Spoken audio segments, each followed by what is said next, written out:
Okay, so hello dears! Ayan. So again, welcome to the continuation of our pre-recorded lecture on antigens and antibodies. It's quite a long lecture, no? Yes, kaya medyo maraming mga ano. Pero sige lang, again, this is the start pa man. So naning patangkanan, charot. Okay, sige. So again, last video, no, you have already been introduced to the terms on antibodies, what are antibodies, no? So now we'll start with its structure, your antibody structure. So we'll start first with some history.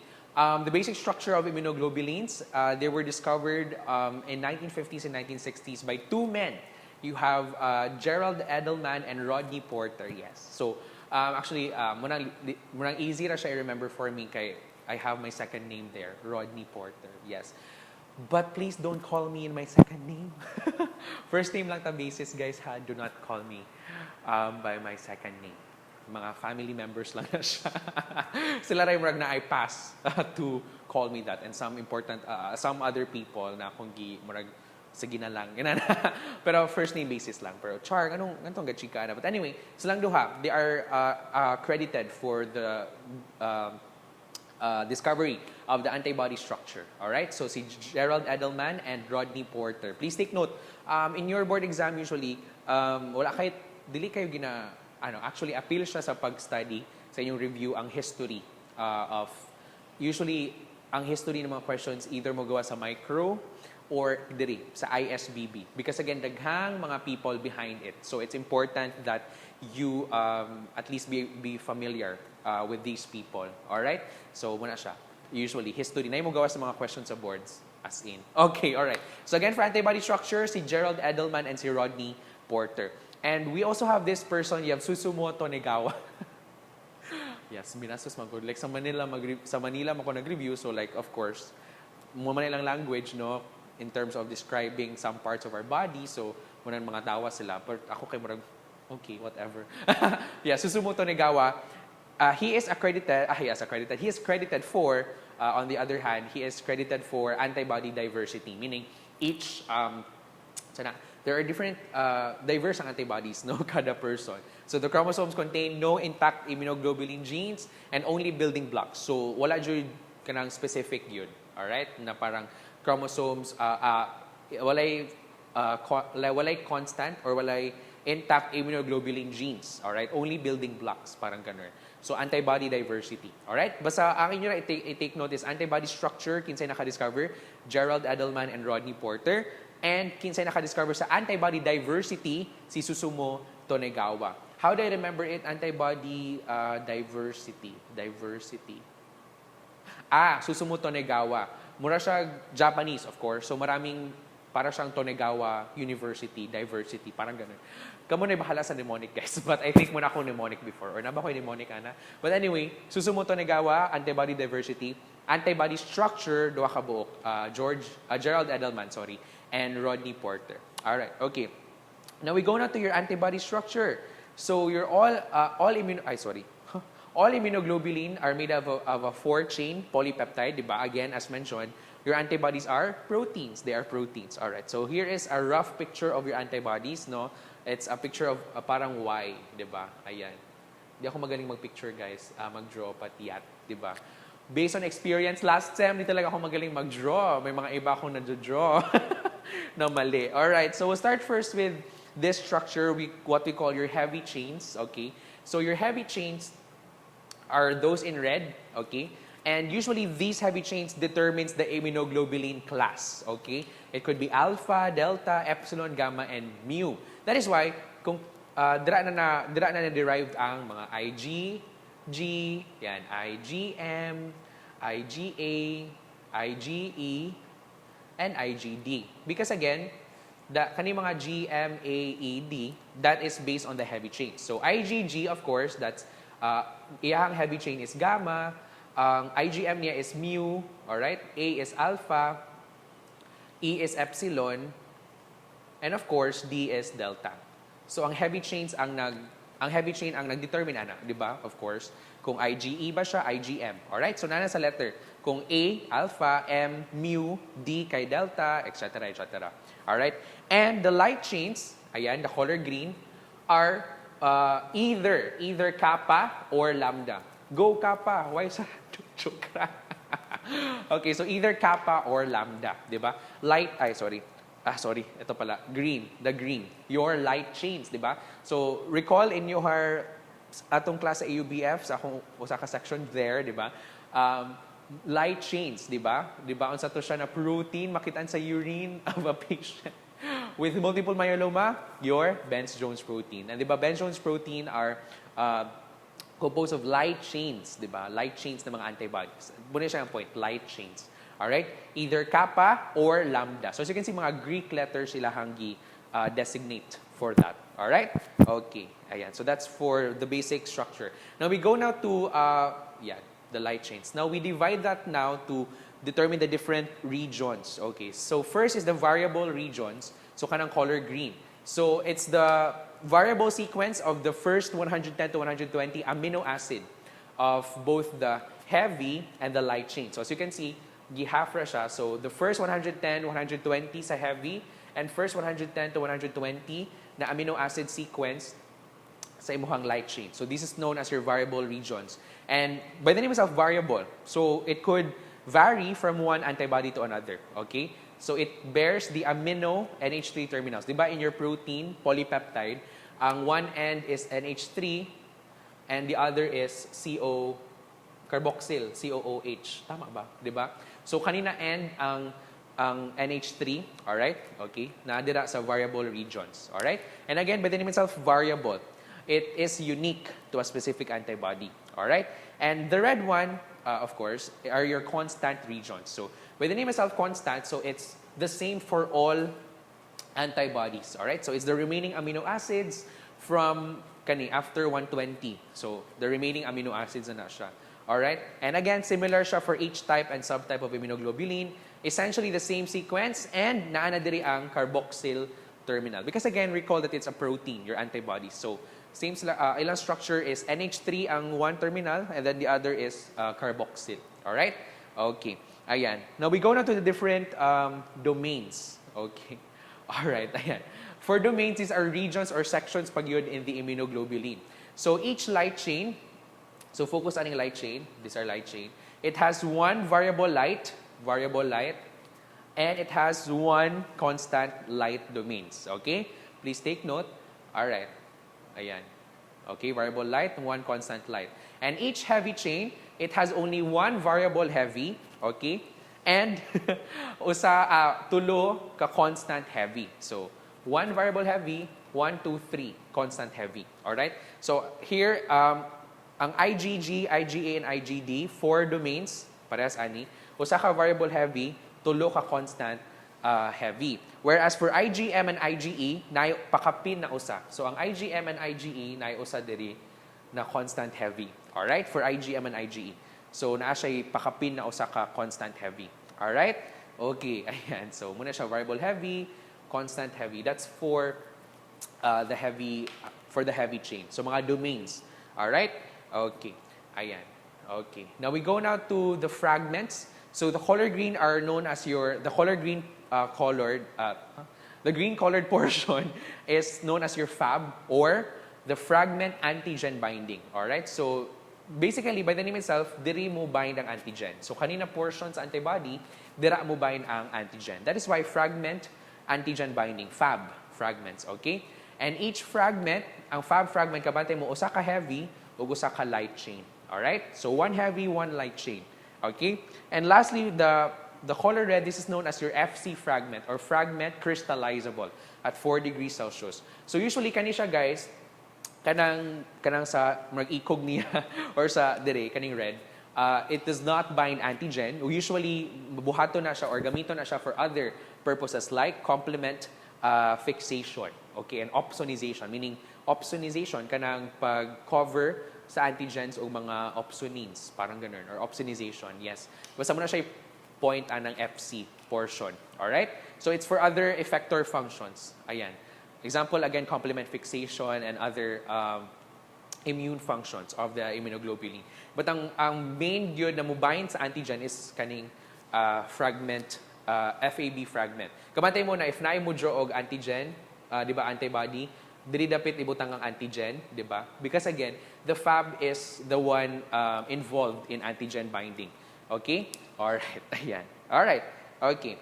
Now we go now to, yes, the hinge region. So the hinge region is basically, it has a high content of what amino acid? Proline. Okay, so dito siya sa middle. It allows for flexibility. So it allows for movement of the antibody. Alright, so it allows the antibody to bend, alright, and allows the two antigen binding sites to operate independently. So pwede siyang bend, okay, due to the hinge region. But not all antibodies have hinge region. Only ay kato Japon GAD. Ang GAD ang naay hinge region. Whereas ang me, wala siya hinge region. Okay? Please take note. And unsa na amino acid ang high in content or high in number sa imuhang hinge region? You have proline. Okay. All right. And next we have your disulfide bonds. Of course, immunoglobulin chains nimo, of course, they are held by disulfide bonds. All right? Okay. So yes. So of course, they are proteins, no? So of course, they need some bonding para intact yung structure. And these bonds are known as your disulfide bonds. All right. Okay, ayan. So kana mga green. Normal binding is of course heavy to light, all right? Heavy to light and heavy to heavy. All right? Okay, that's the normal. But ang abnormal is light to light. So kaning inanira light, light, light, light.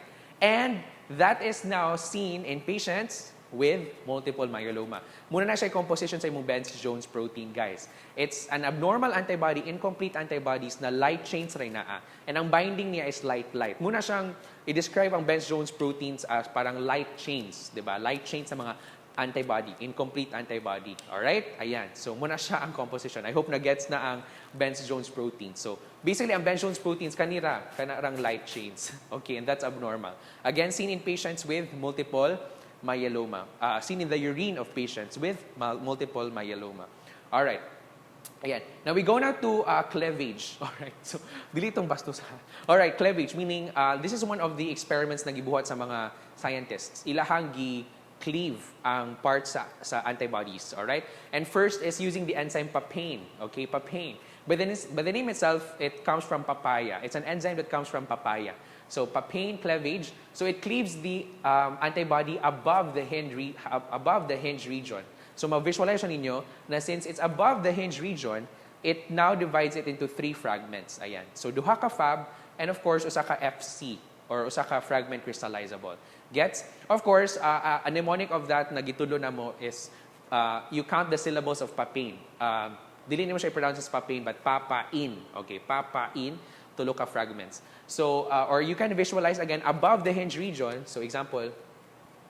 So, above the hinge. So, muna siya ang hinge. Example, kana. So, above man, ayan, naputol. So, 1, 2, 3. Okay? Ayan, above the hinge. Okay? Above the hinge. Or how do I remember it sa una, katong school, katong third year ko, papain, daghang A. Alright? So, it's above. Okay? Above the hinge. Or again, papain. Tulo ka fragments. Whereas another one using the enzyme pepsin, it cleaves the IG below the hinge. So example kaniyang hinge, so naa siya diri. So pila ka fragments? Duhara. Ayan. So this is a fragment FAB2, di ba, na ay subscript 2 because again, combined ra ang duha ka fragment crystallizable, fragment antigen binding. And usa ka FC na gamay. And that is why it's called FC prime lang. Kay it is degraded into smaller pieces. So dili siya stable in a way. So, ma-degrade siya into smaller pieces. Please take note ha, FC prime. Alright? Different na siya with FC. Okay? Alright. So, may mga FC ba kayo dyan na friends? Charot lang. Okay? Alright. Ayan. So, the different enzymes na gi-test sa scientists in cleaving. Ha? Lahat itong cleavage yung nahibalaan ha? Cleaving, meaning pagbulag. Ay, yes. Alright. Marami akong kilala dyan.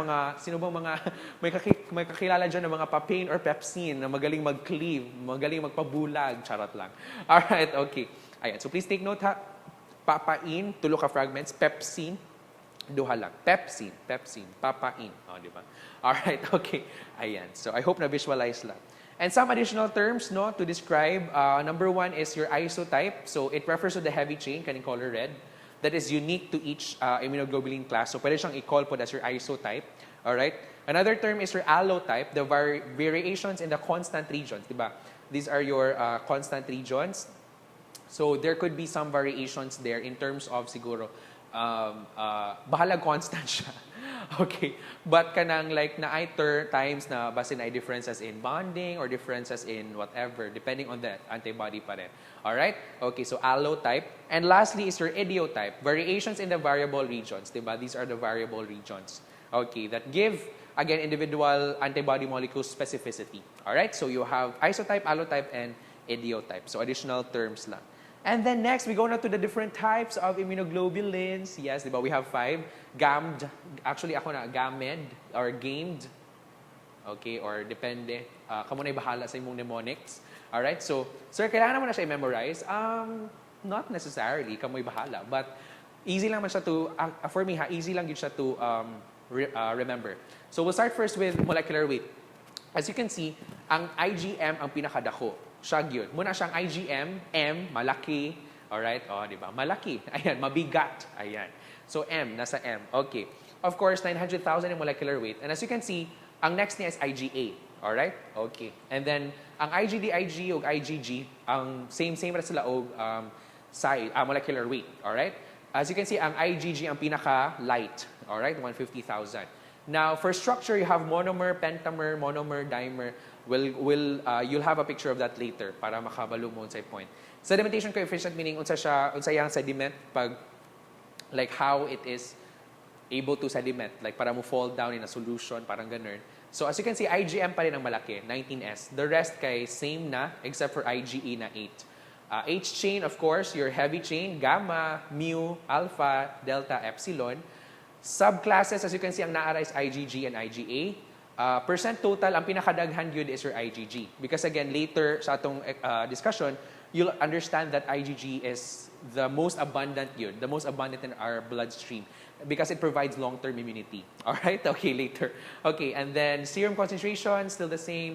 Serum half-life, still the same. IgG ang pinakadaghan. Meaning half-life, meaning after pila ka days, makuhaan na iyahang concentration by half. Tama. Alright. So, half-life. So, after 23 days pa, makuhaan iyahang concentration. Parang ganun. Alright. So, ang IgG pa rin ang longest half-life, whereas ang shortest is usually IgD, IgE. Okay. Tapos, electrophoretic migration. Yeah. Okay. Complement fixation.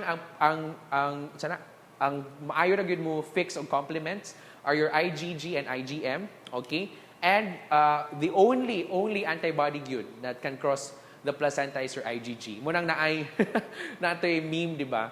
Nakatumurag na ay glass door and then naay mga laki. And then naay bayi nagasandig sa door. Siya ang IgG and then ang mga laki ang other antibodies. Niya katong glass door ang placenta.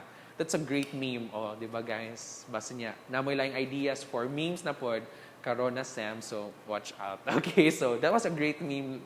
Funny due to siya. But anyway, yes. So, ang IgG ra gyud ang capable na mo cross sa placenta. Alright? Okay. And here are the different pictures of your IgG. Now, when you say monomer, in ani ang itsura guys, monomer, like katong yung in ani na drawing, na katong Y, that's what you call a monomer, o sara gyud siya. Whereas kung pentamer, as you can see, 5. 1, 2, 3, 4, 5. 5 ka monomer na gipang combine. And dimer, duha ka buok each side. Alright? Okay, so IgA and IgM usually ang naay different sizes, different like monomers, pentamers, okay? And ang IgA ang naay dimer. The rest kay monomer sila. All right? Okay. Ayan, we go now individually to the different immunoglobulin classes, starting with IgG, of course. Your IgG again is the most predominant, siya ang pinakamarami. Kung saan man natong mnemonic ana? G. Daghan. Okay, na IG sa daghan. All right?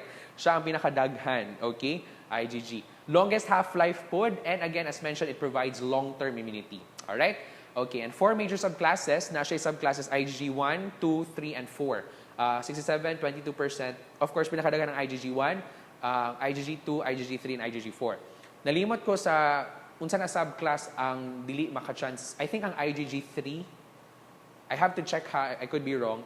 IgG 3 ang dili maka-pass through the placenta na IgG. I think. If I'm not mistaken ha.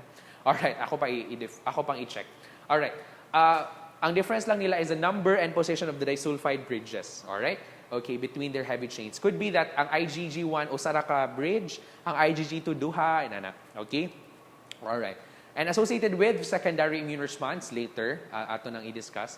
And iyang valence is duha. Alright? When you say valence, is the number of binding sites. So, kamantay mo na, again, iyaha is, it's a monomer. Okay?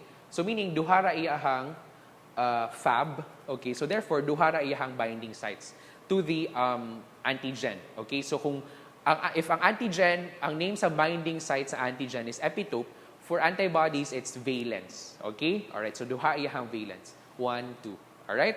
Okay. Ayan. And again, valence refers to the number of binding sites on the antibody. Alright? Okay. Ayan. So for IgG, again, major functions, IgG2 pala, sorry, provides immunity for newborns except IgG2, fixation of the complement, so meaning mutabang siya og sa complement system, yes, you'll understand that in your lecture, opsonization, okay, and neutralization of toxins and viruses, and participation in agglutination and precipitation. This is our next lecture, agglutination and precipitation reactions. And as you can see, it's best in precipitation because it's only small. Small magud iyahang, small siya na pagka-antibody, jutes na siya. And precipitation involves mga small ra na mga antigens and antibodies. So, munang IgG is involved in precipitation, best in precipitation. Alright? Ayan. So, opsonization, ayan, tama. So, mubind siya sa antigen, it promotes the phagocytosis, ang opsonization. It coats the antigen. So, ang IgG mo coat siya around the antigen that will help the phagocytes identify, okay, and that will, identify the antigen and then furthermore for phagocytosis to happen. Alright? Of course, neutralization, i-neutralize niya ang bacteria or virus ba para dili siya maka-adhere and complement activation. So, i-activate niya mga complements, alright, by the presence of this. Okay, so, because of the presence of the antibody, ma-trigger ang complement system na produce of complement proteins until mo produce na og what we call the membrane attack complex. Puhon in your complement system or maybe sa akong pag-discuss, if maka-discuss ko complement system. Alright, you'll know this. The membrane attack complex then promotes the lysis. So, kaning membrane attack complex, iyahang buslutan ang cell or ang antigen. And of course, since nanay buslut ang antigen, it now promotes the lysis of it. And furthermore, pagkamatay sa imong antigen. Alright? That's the ultimate goal of your complement system. Okay, alright. Ayan. Okay.